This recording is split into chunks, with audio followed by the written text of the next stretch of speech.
Hi guys, I'm back with another crochet tutorial, but this time we're doing it completely braidless. So let's get into it. Today's video is brought to us by Eayon Hair. They sent me over 4 bundles of their Burmese curly in 18 inches. Fun fact, if you scan this QR code, it'll take you directly to the link of this hair. This is the hair fresh out of the pack. It is water curly with the ringlets on the end. It is super duper soft. Each bundle comes with 50 double-ended strands, so we have 4 bundles today. So that's 200 strands total. Although this is crochet hair, it is 100% human, which means you can fry it, dye it, and lay it to the side and reuse it. Y'all know I am no stranger to braidless crochet. I will rubber band this hair up in a heartbeat. Going braidless is a great option for those who either can't braid or really just don't even want to do it. I fall into the category of I didn't want to do it.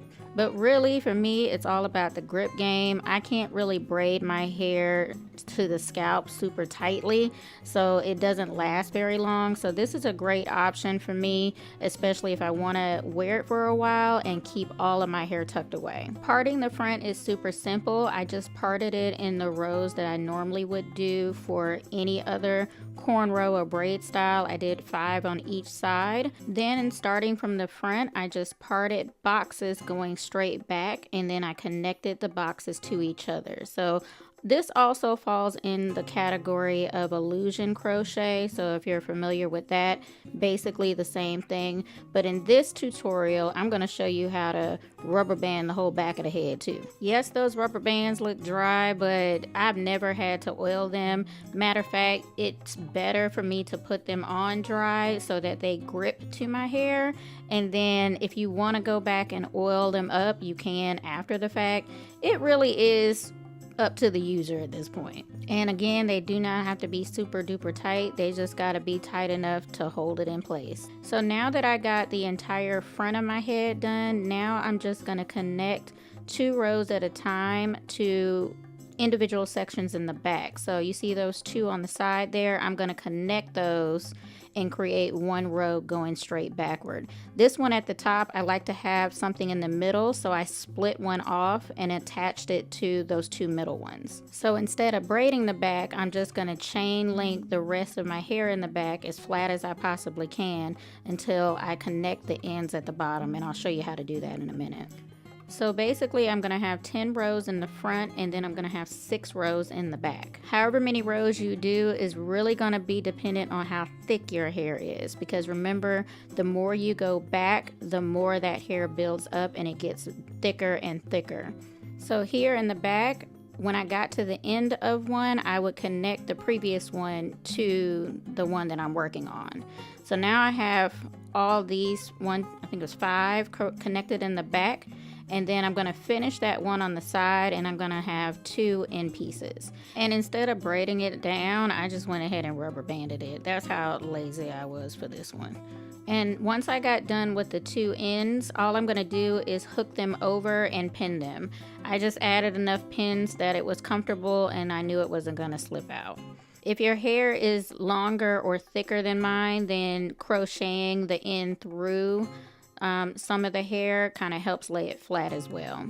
If you plan to wear this a long while, I would highly recommend adding a net at this step, but I didn't do that this time. Now crocheting the hair in is actually the easy part. You do not have to crochet every individual piece in. You can actually double, triple, or quadruple these up. I think I did about 3 in the back just to speed up the process, and then as I got closer to the front, I would do 2 at a time, and that definitely helps speed up the process a lot. And again, I always do the single loop method. I don't like to do the double-ended method because it's harder to take out, and I feel like I have more movement with this method. Also, I'm going to show you an optional step. When you get to the front, if you want to be able to pull this back, before you get to the last section, take a piece and pull it through the front. This is going to give you kind of like that illusion look, and it's going to cover the rubber band up when you pull it back. The more hair you add in the front, the more coverage you're going to get. I'm not super concerned about any of my rubber bands showing because ain't nobody looking at my head that close. I fully intended on having bangs for this, so that pull through method in the front kind of worked as dual purpose. If I wanted to pull it back, I could, but it also worked in a way where it pulled the hair to the front so I could have that bang effect or the hair falling in my face effect.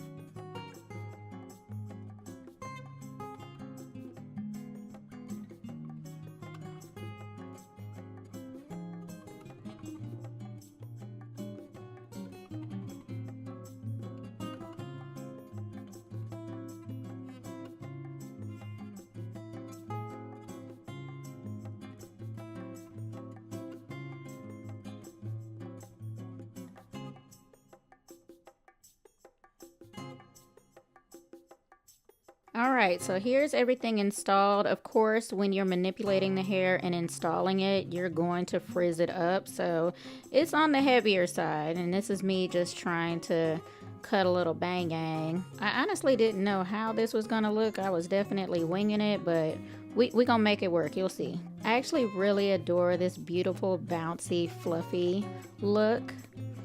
But y'all know I gotta show you what this hair can do. So what I'm gonna do is I'm going to define the curls. I just wet it real good, and then I went over it with my curl enhancing mousse from Design Essentials. And I used this opportunity to use this really cool tool I bought online a few months ago. It's a detangling brush, but the teeth are retractable. Isn't that cool? So it's easy to clean when you're done with it. I ordered my brush from a creator by the name of Mahogany Michelle on Instagram and TikTok, but it is also available on Amazon. I'll leave both links below, including her discount code.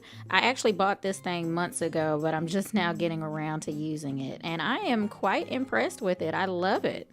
As you can see, the hair is producing some really nice ringlets. I'm gonna go through the entire head and shingle it out like that, and then I'm gonna sit under my dryer for about 30 to 45 minutes. And here is the final look. I did do a small amount of shaping, not too much.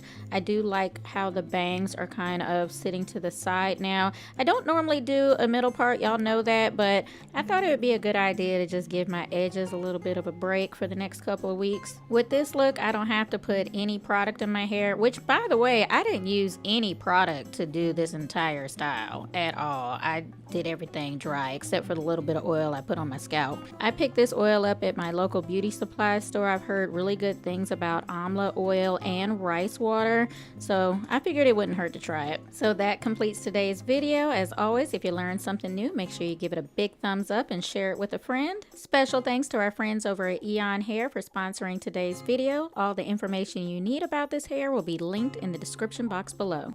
If you're new to the channel, make sure you hit that subscribe button on your way out for more content just like this. And don't forget to hit that notification bell so you don't miss another upload. Thanks so much for watching today. I'll catch you in the next video. Bye!